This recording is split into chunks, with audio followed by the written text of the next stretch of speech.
I fucking love Dream Theater. Dream Theater is just simply the best flipping band out there.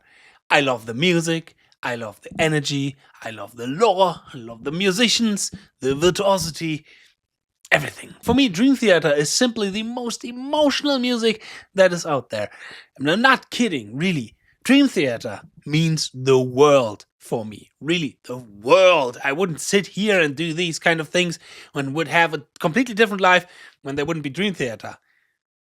Thank you, Dream Theater. But yeah, anyways, Dream Theater has changed my whole perception of music, of being an artist, of everything, because I have such an emotional, deep connection to Dream Theater. And today, I want to do something which I wanted to do for a while now, which is ranking Dream Theater records. Whew, here we go.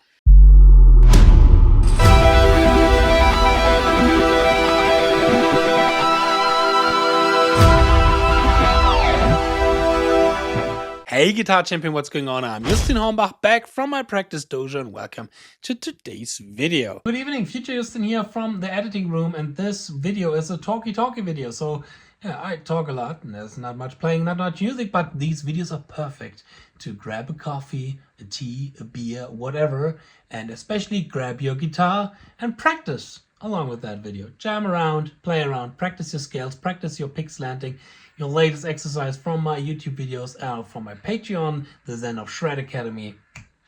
Yes, I wish you a lot of fun with today's talky video with, I think, a pretty controversial Dream Theater ranking. Let's see. I have good news and bad news for you guys. Which do you want to choose first? Well, let's talk about the good news. There is no bad Dream Theater record. Every Dream Theater record has some sort of quality, some sort of sound, some sort of expression. There's only one record that I don't like too much, but it's musically still much better than a lot of things that Metallica has released or Megadeth, in my opinion. The bad news is this video can trigger some people, definitely. Because I have to say, this video is based not on an objective opinion. It is purely subjective. It's purely my opinion. It can be that my opinion differs a little bit from the usual Dream Theater listener. So there will be some anger in the comment section. And I know that I will attract a lot of hatred after this video, because maybe some of the fan favorite records are not my favorite records. Probably still good records, but not my favorite records. So yeah, this can upset especially the old school fans from Dream Theater a little bit. But I would say again, this is just my opinion. You don't have to share the opinion. Opinions can be different in any kind of genre, any kind of medium, music, movie, sport, whatever. This is my opinion, and I would say we're getting into it. Here we go. So here I have something which is called a tier list. I don't know why, but I only could find a Spanish one with Parasomnia, the newest record, also involved, because that I want to rank as well, because I absolutely love that record. And, you know, the categories that we have here are Perfectito. I mean, I can change it, but hey, I want to practice my Spanish a little bit. I only know one sentence, "Tu eres un árbol." So let's keep it Spanish. Why not? Perfecto seems to be perfect. I don't know if I pronounced that correctly. Obra prima seems to be like, I think, really good. No, like really good. Mucho bon is like really good. Is that Spanish? It could be also Portuguese, to be honest. Well, then this is more for our Brazilian fans. Bom, I think it's Portuguese. It doesn't matter. It's good. Entediante is, I believe, like medium, okay. And I even have a bad category that I added to it, but it didn't have the bad category in the beginning, which, yeah, makes sense, because, again, there is no bad Dream Theater record. I will put one record in there, but I will explain later why. So, and this video can also be seen as like a guide to Dream Theater, 𝙎𝙤𝙢𝙚's guide for Dream Theater records, which will definitely not be recommended by the usual Dream Theater fan, to be honest. But we get into it with the first record, When Dream and Day Unite, back with Charlie Dominici on the vocals. Their first record, I think it is a born record. I mean, the production, it is the first record. They didn't have that kind of money for this record. The production is okay. The songs, you can hear that they are searching for their style. They are really 80s influenced. They are, I would say, even a little bit more kind of Rushed influenced and a little bit like Fate's Warning or these kind of bands. But you can hear that didn't have found their own individual style yet. And of course, I will also check out everything with the eyes and the point of view of a guitar player. So I want to talk about the solos here as well, and the solos have a really big impact on how I rank a specific record. So, and here the guitar solos are okay. It's not the best from Petrucci yet. Petrucci is more capable of stuff that we are going to see later, but here he was still developing his kind of style and sound. He was playing a little bit more like tapping stuff, like with the first song, Fortune and Lies, something that he never really got back into too much later in his career, like that Steve Vai horizontal scale tappings. And some other stuff, some really interesting sounds, like in the song The Ones Who Helped to Set the Sun. But what we also already can hear is this kind of positive, hopeful energy. Why I love Dream Theater, like for example in songs like Only a Matter of Time. Absolutely love that song, absolutely love this kind of positive, optimistic energy and vibe, and that's what Dream Theater is for me. All pure positivity, positivity and being optimistic. That was the word that I was looking for. So I absolutely love that record. We will continue with Images and Words. Now, Images and Words is definitely a masterpiece. I think Images and Words, they really found their sound in Images and Words. It has this kind of magic to it. Every song is a killer, no filler, even though that the ballads can be hit or miss when it comes to Dream Theater, to be honest, in my opinion. But if you want to get into the progressive side of Dream Theater, then definitely check out Images and Words. It is not as heavy and as metal as some other records. They have to found their metal sound a little bit later, which I also absolutely love. But Images and Words is just a pure masterpiece. The only song maybe that, Dream Theater fans are a little bit annoyed of is Pull Me Under, because we've listened to it so many times. But actually last week while being on tour, I was listening to it again on the tour bus for a really long time. And yeah, Pull Me Under is a great song. But I mean, yeah, take the time, especially the live version. Oh, Metropolis, Learning to Live, Under a Glass Moon. We have legendary solos like with Under a Glass Moon. We have really, really great guitar work, like with Metropolis Part 1. Here we really found the sound and the style of this mixture of heavy music, progressive music, technical music. Absolutely love it. Do you want to shred guitar like this? But it actually sounds more like this. Well, one of the biggest reasons why we won't make any progress on shredding the guitar is that we don't have a good practice routine, all the free content on YouTube is confusing us, and it's not really hard to know how to practice, but also what.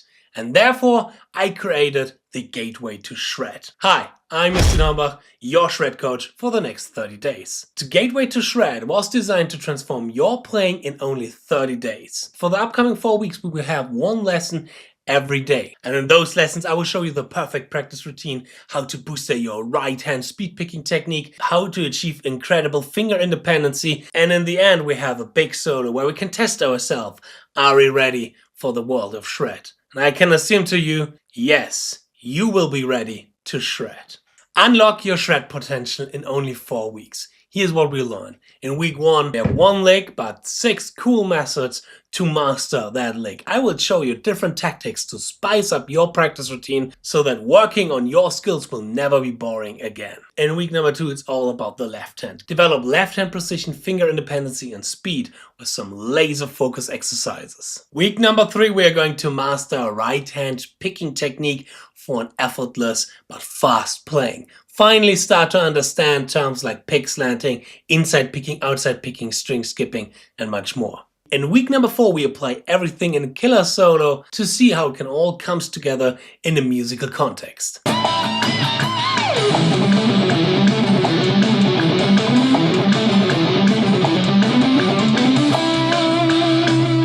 And the great thing about this is you only need 15 minutes every day. No, the gateway to shred will not make you the next Paul Gilbert, John Petrucci, and Yngwie Malmsteen, but it will give you a guidance, a strategy, a blueprint on how you can evolve your playing in the future with self-confidence, with control, and with ease. Never struggle again with YouTube content that is misleading. Now you have the plan to boost your playing. 4 weeks can change the way you play forever. I'm 𝗏𝗏𝗏𝗏, and I'm going to see you in the Gateway to Shred. Week number 1, exercise number 1. I wish you a lot of fun learning, practicing, and mastering the guitar. Cheers and power your progress. Bye. We're going to the next record, and I think this is going to be the first controversial of this tier list. I mean, maybe you've seen it in the thumbnail. Okay, I'm of course a little bit over-exaggerating the thumbnail. I mean, don't hate the players, hate the game. But Awake, I think Awake is a little bit of an overrated record. It's really hard for me to see where I put this record, because yes, I don't know. I will put it to bomb and put When Dream Day Unites to NTDiante, like medium. Because, yeah, what is my problem with Awake? Awake is, you know, I've talked about this optimistic energy. A lot of that is gone in Awake. Awake is a really dark record. For me, maybe a little bit too dark. I cannot really listen to Space Divest, for example. One, it is a little bit boring. Second, it is emotionally pretty heavy. But, you know, speaking of these perfect kind of magical vibe and energy that they had in Images and Words, I think they lost that a little bit in Awake. Awake is definitely a different kind of style and different kind of sound, but you know, we don't have these Unisian action anymore that we had in Metropolis Part 1, which is, I think, for me, a really big part of Dream Theater and really essential part of Dream Theater, to be honest. We don't have so many great guitar solos. Voices, okay, I like Voices. Innocence Faded, also cool, but the Innocence Faded chorus is a little bit cringe. Yeah, but other than that, Scarred is also kind of nice, but I'm missing this extremely well composed side of Dream Theater. We're sitting down, we're checking out parts. This record feels more improvised. Some of the solos feels more improvised, like for example 6 o'clock, and not 6 o'clock, sorry, like for example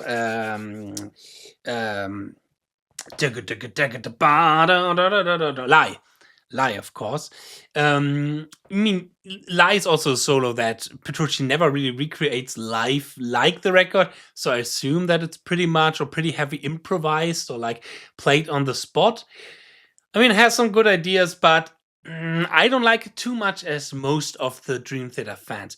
The thing is with Dream Theater that is always really important to have in the head of or in the back of our mind is that often for a lot of people their favorite Dream Theater record is the one where they grew up with, where they got into Dream Theater with.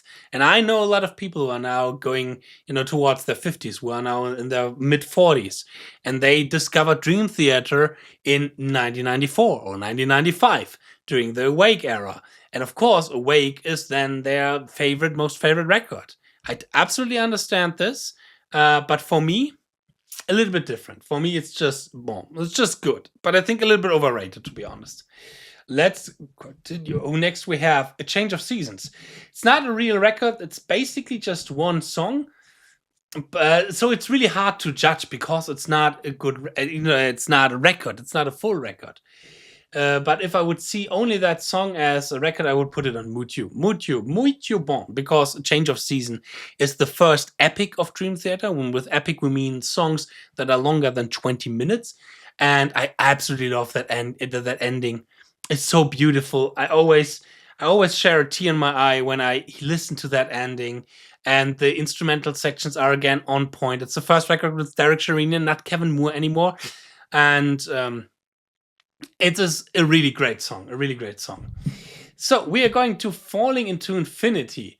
Falling to Infinity, their fourth record. I put this into Bon. I think Falling into Infinity is a really interesting record because it really perfectly reassembles the 90s. Because in that record, you can hear the pop culture of the 90s. In that record, I hear Oasis. In that record, I hear REM. In that record, I hear Sting, you know, but I also hear grunge. I hear Pearl Jam, Nirvana. So they really got into the sound of the 90s and into the looks of the 90s, to be honest. And this is for me how that's my soundtrack for the 90s. This is for me how I imagined the 90s. I mean, I lived through the 90s, but I was a kid in the 90s, born in 1990. But this is how I, nostalgically reimagined the 90s. And I know that a lot of people don't like this record because it's not so heavy. I mean, we have some heavy songs in there, like Burning My Soul and everything. But we also have a lot of ballads. Take Away My Pain. We have Anna Lee, for example, beautiful ballad. Absolutely love it. But we have also some really cool progressive moments, like in Caught in a Web, the 7-string song there. We have New Millennium, really great song as well. And of course, Lines in the Sand with a really beautiful Petrucci solo, where Petrucci really show off, in my opinion, the best side of Petrucci. Because nowadays, I don't think anymore that the shredding is the best side of Petrucci. I more think that the melodic and dynamic playing is actually the best side of Petrucci. So solo-wise, we have a lot of really cool things going on. We have a really cool nod to Alan Holdsworth with Trial of Tears, which is like, from the build-up and the setup, the same solo like UK's In the Dark of Night. Really cool. And yeah, what else about this record? We have probably the cringiest moment of James LaBrie in that record. And I know that there are a lot of cringy moments of James LaBrie, but the one section from, I think it's Burning My Soul, I will check that up, but one time he's singing, "But I don't give a shit now," which is absolutely, I love this. It's when my good buddy Jens showed it to me last year, where we had an 8-hour-long drive to go in 2 directions, so in total 16 hours, and we were listening to the whole Dream Theater collection during that drive and during that road trip. He showed me this, and I realized, like, oh shit, that is super cringy. All right, let's move on. We now next have Scenes from a Memory, and now come maybe the next controversial of this tier list, because I will put Scenes from a Memory here. Because Scenes from a Memory is, compared to Images and Words, for example, for me personally, not an all killer, no filler record. It is a extremely good killer, but also some filler record. I really love, Overture 1928, Strange Deja Vu, Home, of course, Fatal Tragedy. Really, really awesome. But we also have some moments that I often skip. Through My Eyes, Through Her Words, the last song. I usually skip those. I mean, I can understand, the concept is cool. I really love it as a concept record. The melodic approach of this concept record is really, really great. I love the compositions. I love how the melodies interact, even though that I think there's 1 or 2 concept records which are doing it a little bit better, to be honest. We will come to that controversial as well pretty soon. But the heavy songs in there, Home, Fatal Tragedy, I already mentioned it, and of course, Dance of Eternity, they are legendary. I mean, Dance of Eternity is probably one of the most legendary instrumental songs that we have in whole metal. I think it's one of the most legendary metal instrumental songs. And, thinking of, okay, Dance of Eternity were all the parts on Dance of Eternity were leftover parts, and they just put it together, but they put it together so beautifully and so elegantly. I absolutely love it. And the solos are also great. Fatal Tragedy. I discussed it here on my channel. Home, really great solo, really great keyboard solo. 𝙤𝙤𝙙𝙀. 𝙤𝙤𝙀 is now in Dream Theater. In my opinion, the best Dream Theater keyboard player. I know a lot of people are saying like, oh, 𝙤𝙤𝙀, he's not like Kevin Moore, and Kevin Moore could play so many great melodies. Nah, we will come to a record where, in my opinion, 𝙤𝙤𝙀 showcase what kind of great melodies he's writing. And here already we have some really great melodies and some really great magic wizard of 𝙤𝙤𝙀's, wizard magic 𝙤𝙤𝙀's, whatever. It is a really, really phenomenal good record. But it's not perfect again. There are some songs that I skip that I think are a little bit boring. Through my eyes, through words again. I played the whole record here on my YouTube channel as only reading it, not learning it. So only side reading, trying to play it along, which was an absolutely mess, but it was a lot of fun. So check that out if you like. And we are continuing with the next record. The next record was 6 Degrees of Inner Turbulence. I put 6 Degrees of Inner Turbulence. I would put it here, in between Obra Prima and Muito Bom. I would still put it... It is hard. Okay, you know what? We're doing one thing. I will put 6 Degrees here. I put Scenes from Memory here, but because of one another reason. I think without that record, we wouldn't have Dream Theater nowadays. Because Dream Theater, or like in a really different kind of version. Because before that record, Dream Theater was about to split. And I think this was the record where Mike Portnoy and Petrucci, they wanted to see, okay, is Dream Theater still a thing? Is that still going into the right direction, or should we stop it and doing something else? And this record opened up a new whole genre of Dream Theater. I always sum down Dream Theater in like 3 phases. We have the 90s, we have the 2000s, and we have the 2010s. And this record opened up the 2000s, which is, and for me, my favorite phase of Dream Theater so far. So that's the reason why I will, move it on to Perfetto. But 6 Degrees of Inner Turbulence now. Great record. Glass Prison with the incredible intro and the incredible opening and the incredible sweep arpeggios. They are not picked. I saw the live video. He cannot pick those arpeggios. Really great record. And the first record where they really start to get more into the heavier side with, Glass Prison, with The Great Debate, with on the second record, A War Inside My Head. The second record, also really great concept song, divided into 6 songs. Also really great melodic playing. We have Solitary Shell with some really beautiful acoustic guitar solos and some really cool 𝙤𝙤𝙀 moments again. I think the second record has some of the coolest and most beautiful 𝙤𝙤𝙀 playing there. The last one, I don't know the name right now. The last song of that record has some really, really fantastic 𝙤𝙤𝙀 soloing over there. All right. And it is the start. Yeah, it is the start of the anonymous alcoholic saga from Mike Portnoy with the Glass Prison. Correct, a saga that continued over the next records. Something that I've never seen before or like that in other bands, beside the band that I'm currently playing in, Alkaloid, because Alkaloid is doing that 3 times. They have 3 sagas. Spanned out over 3.5 records with the live record, which is coming soon, where we also continue one of the sagas. But a really cool kind of concept and idea. Okay, Train of Thought, an extremely heavy record. But I would put this nowadays here, I would say. Because, it is a short record. It only has or consists out of 6 or 7 songs. And from these songs, we have definitely 3 classics, especially as a guitar player. We have In the Name of God, we have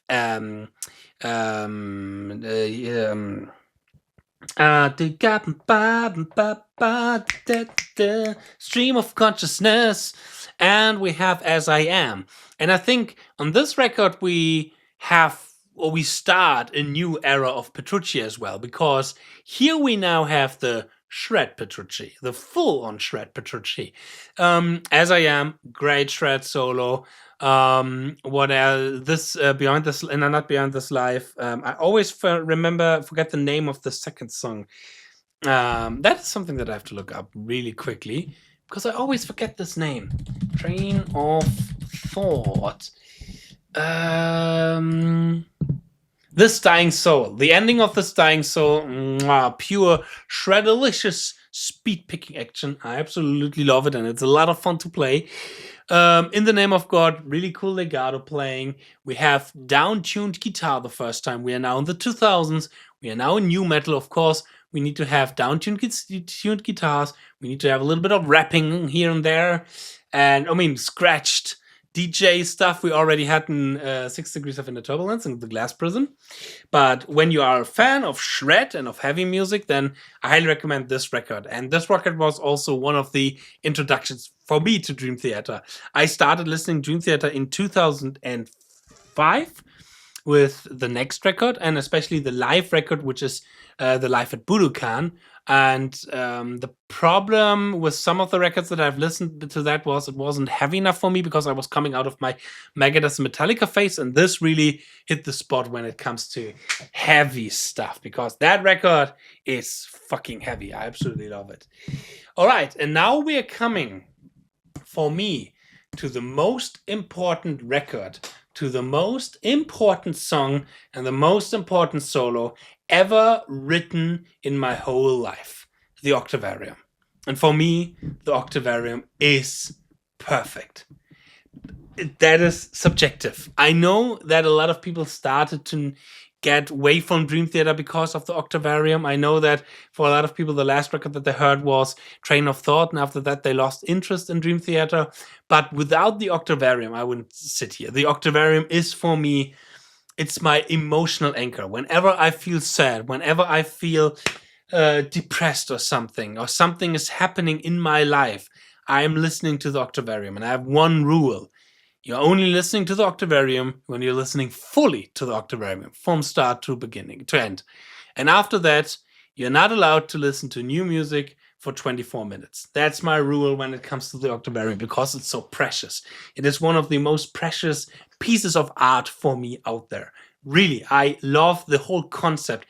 I love the ideas of the melodies that, appears here and there in the other songs and comes full circle in the Octavarium. In my opinion, the best solo ever written on guitar, which is the solo from Octavarium. Sorry, all the other legendary guitar solos out there, but you cannot compete with the melodic masterpiece that John Petrucci wrote here at the final solo of Octavarium. It is not possible. It is impossible to compete with that solo. I love the energy of that. I love the vibe of that and the maturity and the idea behind the lyrics. And I just love this record. It is an absolute masterpiece. The good thing is nowadays I more and more know people who also love this record. They are kind of my age, maybe a little bit younger, so I see more and more how important it is on which kind of generation you come from when it comes to Dream Theater. But the Octavarium, it is the best record. Maybe it's the second best, because I also have a big heart for the Systematic Chaos. The Systematic Chaos went a little bit into a different direction. We are a little bit more metal now. But I think it is also a really iconic and important record for Dream Theater. Because here, the meme culture around Dream Theater, I think, starts to appear. The internet meme culture. You can prove me wrong if you like. But here we have, the funny mashups like Dark Eternal Night together with the Super Mario theme song. Here, okay, we already started to have the animations in the Octavarium from Mika Tyska, aka Mr. Fastfinger. Also, really great guitar player. If you don't know him, check him out. I love this guitar style. But Mika Tyska, aka Mr. Fastfinger, he made animations for Octavarium, but also as well for the Dark Eternal Night, which you have seen live on the screen. Funny animations. All the memes around the spitting llama of Portnoy, of the silent bass player John Mayung, all these kind of memes, I think started to evolve around that record. But musically as well, that record is like, there's only one bad song on it. For that song, I would put it here. It's Forsaken. Forsaken is the worst Dream Theater song there. I really don't like Forsaken. I never really liked it. Forsaken. No, go away with that. But luckily, besides Forsaken, we have the extremely epic In the Presence of Enemy, divided into two parts, where the second song in the last part, maybe it's not your generation, but if you're a fan of Dragon Ball Z, I used to be a huge fan of Dragon Ball Z as a kid. For me, that last song, it has the same energy like when Son Gohan was fighting Cell together with the ghost of his dad, making this huge family Kamehameha, or whatever it's called in English, I don't know. But that energy and that vibe, In the Presence of Enemy Part 2 has for me. And also, some of the best guitar works from Petrucci we have here. Constant Motion. What a fucking legendary solo is Constant Motion. Bitch, please. I love it. A great shred solo, great instrumental part in between that. Great keyboard solo. And we have beautiful songs like Repetition. Repetition is the song name Repetition? I don't know. Repentance. I'm sorry. It's already late here in Germany. We have 1:30 a.m. Repentance, really great song. We have Ministry of Lost Souls with a really great and phenomenal ending. Super epic when it goes to the instrumental section. Love that vibe, love that energy, love that record. It was the first record where I was part of the Dream Theater hype, and I loved it from the first note. And for the next 2 years, I was only listening to that record and playing so much. Played the shit out of this record. Learned In the Presence of Enemy. Learned so much through that instrumental record, through the instrumental section. Absolutely love that record. Okay, we're going to 2009. We're coming to the next record, which is the Black Clouds and Silver Linings. And I put Black Clouds and Silver Linings here. Black Clouds and Silver Linings consist out of only epics, but I think lyrically wise, it starts to get a little bit weird. I mean, Nightmare to Remember is about a car crash where basically nothing happens. Count of Tuscany is about kidnapping where basically nothing happens. And we have, I think, a little bit too kind of happy and cringe moments in the Best of Times. But on the other hand, we also have one of the best Petrucci solos in Best of Times. I absolutely love that solo. Really melodic, really great composed. We have some really groovy moments in Nightmare to Remember. The intro riff, when the splashes on the drums are kicking in. Absolutely love it. Great shredding. Rite of Passage, also really great Petrucci solo. I like these, number 2 songs, Constant Motion, Rite of Passage. They have some really interesting vibes, and this is something that will continue throughout the next Dream Theater record. I don't know, every second song of the record, they have some kind of the same vibe for me often when it comes to the next Dream Theater records. We have the close-up of the AA, I always forget the name, of the Anonymous Alcoholic Saga from Mike Portnoy with Shattered Fortress. Also, great composing where all the melodies are coming to a final full circle of the 6 songs before that, which were Glass Prison on 6 Degrees of Inner Turbulence, if you don't know it. This Dying Soul on Train of Thought. We have the first one on the Octavarium, which is Root of All Evil, Repentance in Systematic Chaos, and now here, Shattered Fortress. Really great, putting all these melodies back together and forming a whole new song out of it with a great solo of Petrucci. God damn it, I love that solo. And we have Count of Tuscany. Again, super fucking epic song. What do you want next? I have more. Okay, but then it happened, and I clearly can remember that night. It was, I think, like a September night in 2010. I'm sorry, 2010. It was a Sunday afternoon, Germany. It was raining outside. I know my parents had a fight. I heard them fighting downstairs in the living room. And then I read the news. Mike Portnoy left Dream Theater, and it was a world collapsing for me. It was really shattering for me, because for me, Dream Theater always were these, best friends hanging out, creating such an incredible new music, being nerds, and being fan of what they are doing. That's for me the energy and the vibe of Dream Theater, and that's something that I always wanted to have in my own bands, being best friends and creating this incredible piece of art.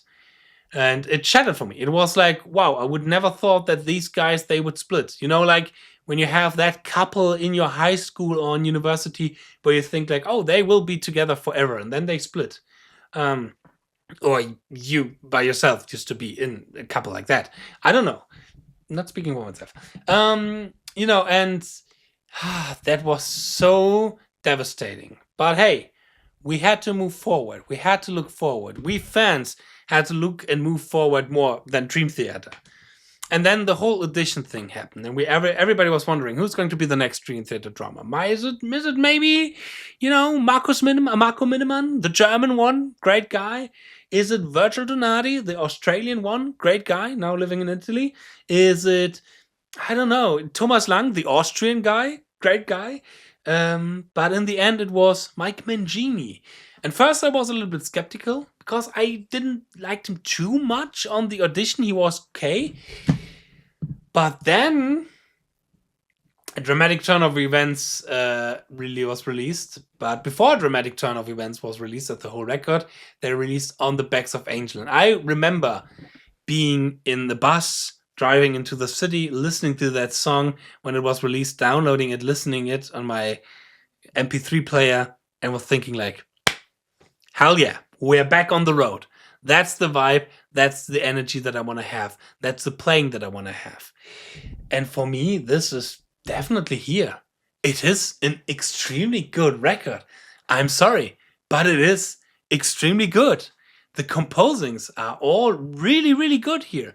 On the Backs of Angels, we have Last But Not Forgotten. And I remember one of my bandmates back in the day, Julian, he got an illegal version of it. And I was waiting for my €100 collector's edition kind of thing that I still have in my here in my bedroom. Let me ring that. Damn, that's dusty, but here, it's super dusty. I'm sorry for the dust, but I was so proud of this. That's a cool thing. I was really, really proud of this. And I was waiting for this for a really long time to get this. But yeah, a good friend of mine, he got an illegal version, and he was coming to our rehearsal room. He was putting that in, and my face melted when I was listening to that crazy intro section of Lost But Not Forgotten. Who hasn't? Everybody who can listen to this and the face is not melting, I'm sorry, but something is wrong with you. And then we're going to the vibe of the whole song. We have the really cool, long metal progressive songs like Sky.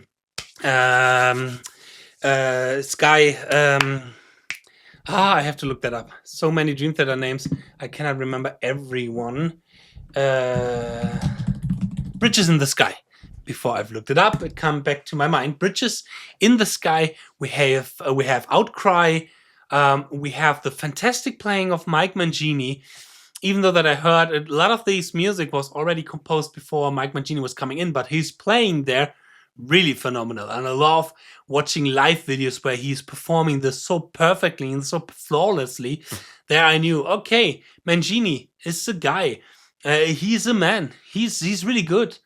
Great record, great energy. The last song, what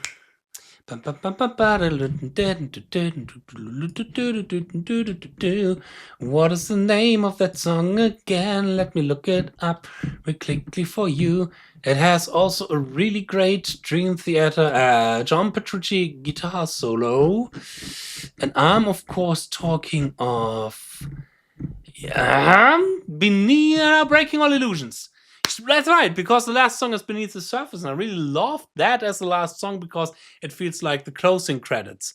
You know, like after watching a really great movie, and then you have the final credits, you know, written by John Petrucci and directed by Jordan Rudess, and great. This is the live, beautiful, beautiful song that they're also playing nowadays live. Really great. So, and now we're coming to the one record where I would say that it is bad. Bad in quotes. It's still, again, a good record, but for me, the 12th record, Dream Theater, titled Dream Theater, is just Dream Theater. It is like a best of with new songs. There are not many songs on it that really catched with me. Some of them has some really good guitar playing, but the guitar tone is the next thing here. I'm not the biggest fan of this really closed up here, Petrucci being here in his lead guitar sound. There's no room in here. The songs that I really like is False Awakening Suite. Enemy Inside is okay. Enigma Machine, great instrumental song. And of course, Elimination Theory. Elimination Theory, another epic. That's a fucking good song. That's a fucking good ending of an epic as well. Really like Elimination Theory. But the rest, Bigger Picture, Behind the Wheel, Surrender to Reason, I don't know. It did not really stick with me. It did not really catch me like, been there, done that. So there, a lot of the Dream Theater spirit was lost. I cannot really tell you why. Maybe you've experienced this like this as well. Maybe this is your favorite Dream Theater record. I don't know. But it did not really catch with me. So this comes into the bad category. And now we're coming to the next controversial of this video, the Astonishing. And I know a lot of people would love to set the Astonishing here. Maybe some here, lesser people here, much even lesser people here. I have to be super sorry, but it comes into this category. Because, sorry, you know that here I have a different opinion like a lot of people, but the Astonishing, unfortunately, is also a really good record. You mean, I cannot say that's all killer, no filler. I mean, it has like, 40 songs on it? It's a 2-disc CD. It's a concept record. I know that the concept is a little bit cheesy. But when you like this cheesiness and you like this epicness that John Petrucci definitely was more and more pushing forward in the Dream Theater law, then you get along with that. But what I like about this record is that they were trying something new. They were brave with that record. They were brave with the whole cinematic kind of thing going on there, with the cheesiness. They were doing something more creative than, for example, with the record before that. And here we have, I think, one of the best melodies ever written by Jordan Rudess. And again, when somebody's telling me, Kevin Moore was writing so many good melodies and they didn't write any good melodies after Kevin Moore, listen to that record. I think especially... I have to look up the names of the songs. I'm super, super sorry, but there are so many songs on this record. Heaven's Cove. Beautiful melody. Beautiful. But we also have so many heavy songs on that. I once remember somebody of my friends saying, it's not metal at all. Yeah, but maybe you haven't listened to the whole record. I know there are a lot of cheesy songs on this as well, because it's more like, an opera, like a metal opera or something like that. But The Path That Divides has some of the most aggressive and metal moment in whole Dream Theater history. Moments of Betrayal, the second worst. Bum bum bum bum bum bum bum bum dum dum dum dum dum. Such a good energy that I absolutely love to hear. I love to get in my car and to listen to that. Maybe I will do this after this video when it's about 2 a.m. The world needs to be woken up by a little bit of Dream Theater. 3 Days, really like musical-esque. It's not an opera, this is a musical. It really resembles me a lot in musical. I've played some musicals in high school, and in musical classes really remembers me of that. Or for example, oh no, I was saying, sorry, of Lord Nefarious is the one that I was referring to. 3 Days is the one with the fucking bluegrass band in the end. What? A bluegrass band? That's something new. That is something that Dream Theater haven't done before, and they did it here on that record. We have one of the best James LeBrie performances here, because James LeBrie is really good in performance those kind of different characters. Is really good in performing an evil Lord Nefarious. Nefarious, that name, super cheesy but great. He's really good in performing the hero and the brother and the sister and, all these kind of, different characters. I think he's quite good in performing those and changing his voice. Gift of Music, Dystopian Overture, super great. And how the songs developed and the melodies. There's, for example, A Better Life that ends really beautiful, that starts really calm and ends extremely beautiful. We have, what was the name again? I think it is Life Left Behind. No, it's New Beginning. Na na na na na. For the new beginning. Really great Petrucci solo, where Petrucci is going back to the melody, for example, from the vocals. A lot of people, there was this famous video like comparing Mike Portnoy and Mike Mangini, and how Mike Portnoy is accompanying Petrucci in his solos compared to Mike Mangini. But I like that Mike Mangini is taking a step back here and just playing a groove, instead of, outplaying every note Petrucci is doing. Yeah. So I think an absolute gem. But yeah, I'm also thinking that episode 8 of Star Wars is an extremely good movie. So I know that my opinion is not being shared by many people. But if you don't know the record, if you haven't the record only like 1 or 2 times, do it again. Give it another try. Give it another chance. I know it can be cheesy, but it has, to be honest, really some of the best Dream Theater moments on there. I'm not the biggest fan, again, of the last few songs. There it starts to get a little bit too cheesy, but the rest is a super record. All right. We're going next to the next record, Distance Over Time. I make it a little bit faster now because this video is not already long enough, and I want to go to Parasomnia, to be honest. Distance Over Time comes to here, I would say. Maybe Bomb or Mucho Bomb. Nah, it is Bomb. It's Bomb. Because here Dream Theater is going back to the same kind of formula like with Dramatic Turn of Events, like with Systematic Chaos or Black Clouds and Silver Linings. Some cool moments. Pale Blue Dot has some really incredible instrumental sections.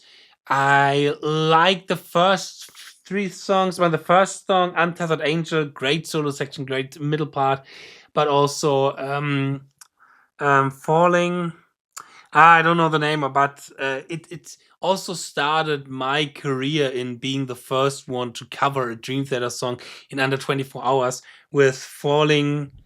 What was the name of that again? Falling. Fall Into the Light. Barstool Warrior, a super progressive song, and a solo that a lot of people are trying to play and trying to learn. It's a great solo. I have a lot of students who are trying to play this solo, interestingly. S2N with the famous Owen Wilson "Wow" in it. Out of Reach. At With End was it, with a really deep lyrical kind of concept, really, really dark. I think it's about being raped or something like that. It's a really, really dark one. And again, Pale Blue Dot. Viper King is a little bit a weird song, to be honest. Room Run 137 has a cool groove to it, but there's nothing too special on it, to be honest, in this kind of record.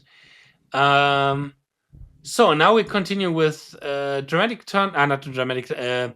It's the worst Dream Theater title ever. A View from the Top of the World. I would put this record here. It is really okay. Nowadays, I don't listen to it anymore so often. I really liked Alien, because Alien really showcased as well what Mike Mangini is actually capable of. And I think he couldn't show that a lot in Dream Theater, to be honest. I think there's a lot of more technical capability of Mike Mangini. And the title track View of the Top of the World are pretty cool. It has its moment, but it has, to be honest, not really good Petrucci solos. The Petrucci solos, they are not so good crafted and not so good composed on that record. Sometimes some runs leads into nothing. It doesn't have like a melodic meaning or melodic feeling to it.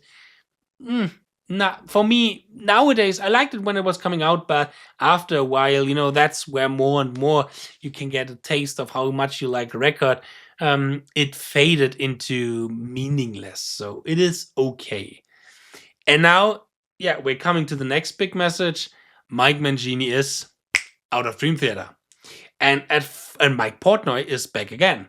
And at first, as I was, receiving that message, I got a bad feeling in my guts. Because the problem is, it first felt a little bit like a sell-off. Or I was hoping it is not a sell-off. Because I knew that with Mike Portnoy being back in Dream Theater, they would definitely play bigger shows than they had been done in the last 10 years. Because people loved to hate on Mike Mangini. I have to say, in hindsight, is on retrospective, probably the better word. I actually don't know what hindsight means, but I know it's always 2020 regarding to Megadeth. I have really no idea what this means. But in retrospective, seeing is I'm not the biggest fan of the orchestration of Mike Mangini. Mike Mangini tried to see less in a drummer's groove kind of way and more in an orchestrated way, which is absolutely fine, and it definitely has its meaning here and there. But that's something that I realized again with Mike Portnoy, how important the groove is. So again, at first I had a bad feeling in my guts. And then Night Terror was released. And I was like, holy fuck, that's a good song. And then the whole record was released. And I was like, holy fuck, that's a fucking good record. That's a masterpiece. That is, fuck yeah, Dream Theater. These 5 dudes who are best friends, who are doing music together and creating this incredible piece of art, they are back. It feels like coming home. It really feels like coming home, this record. I absolutely love it. I made a review here on this channel, and I constantly respinning that record. The last song, Shadow Man Incident, such a cool epic. I don't like how it ended, but they have worse endings in epic songs, like, for example, with A View from the Top of the World. What the fuck, Dream Theater? In A View from the Top of the World, you totally messed up the ending of that epic, because it is like, having sex and not coming. It feels like that a lot. But here, Shadow Man Incident, such a good riffing, good groove, good vibe to it. And the rest of the record, I mean, I made a whole review, but after now a half a year or like 3/4 of a year being passed by of that record, it is fantastic. I can't wait to see these songs live. Because goddamn, that's really, Dream Theater is back in a good spot, in a good place.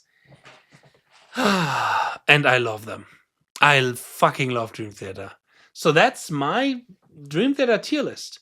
We have a lot of perfect records, a lot of really good records, a lot of good records, a lot of okay records, a lot of medium records, and one that I would say bad.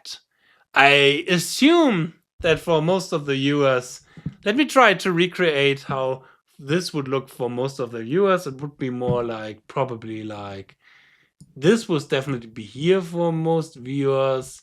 I think this would be here. Maybe this would be here. Maybe this would be here. This would be here as well. Change of seasons again is a little bit hard to judge. Maybe this would be here. This would be here. This would be here. I think this is how the Dream Theater tier list would look like for a lot of people. Maybe this here, because of some of the songs. Yeah, maybe like this. But again, for me, here, go there. Such a good thing. Oh, you, come back up here. Great. You, I don't know what to do with you. It doesn't matter. You, go down here. Go down here. You're overrated. Yeah. So yeah, so much about my little tier list about Dream Theater. I hope you are not desubscribing to this channel now or unsubscribing to this channel now. Leave a comment, leave a nice comment, leave a not so nice comment. What is your favorite Dream Theater record? Let me know in the comments. I hope I'm going to see you in my next video. Cheers and power your progress. Bye.